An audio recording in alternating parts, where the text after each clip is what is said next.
नमस्कार। देश में एक हृदय विदारक घटना हुई जहां लखनऊ के अलीगंज इलाके में एक एनिमेशन कोचिंग सेंटर में 15 बच्चे भगवान को प्यारे हो गए।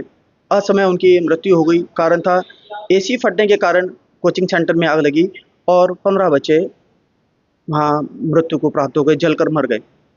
आखिर उन 15 बच्चों की गलती क्या थी जो असमय उनकी मृत्यु हुई?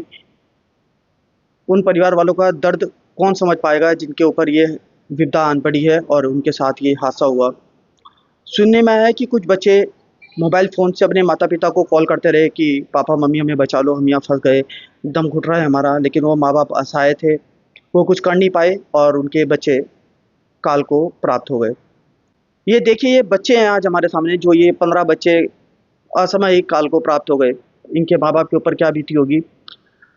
उनकी क्या स्थिति रही होगी कि उनके बच्चे उनको फ़ोन पे बुला रहे हैं, हमें बचा लो, लेकिन वो आज बच ही नहीं पाए। दिखाते हैं आपको कुछ तस्वीरें जो वहाँ से हमें मिली हैं।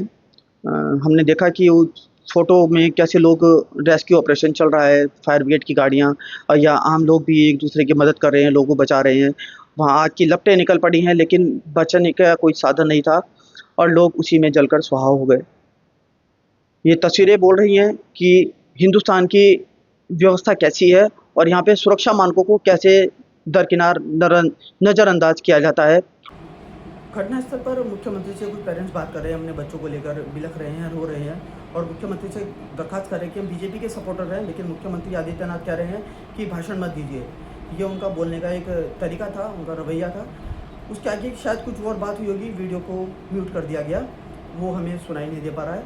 देखिए मुख्यमंत्री से पेरेंट्स कैसे वार्तालाप कर रहे हैं, मुख्यमंत्री उसका कैसे जवाब दे रहे हैं। शायद ये मानवीयता तो नहीं है कि ऐसे जवाब दिया जाए। सभी वास्तविकताओं का पालन करें। हम लोग प्रो बीजेपी सपोर्टर हैं, बलरामपुर से हैं। हम आपको जितना सपोर्ट करते हैं नहीं बिल्कुल संवेदना कर तो देखा आपने, उन 15 बच्चों को देखा आपने, उन तस्वीरों को देखा जहाँ ये भयावह घटना हुई।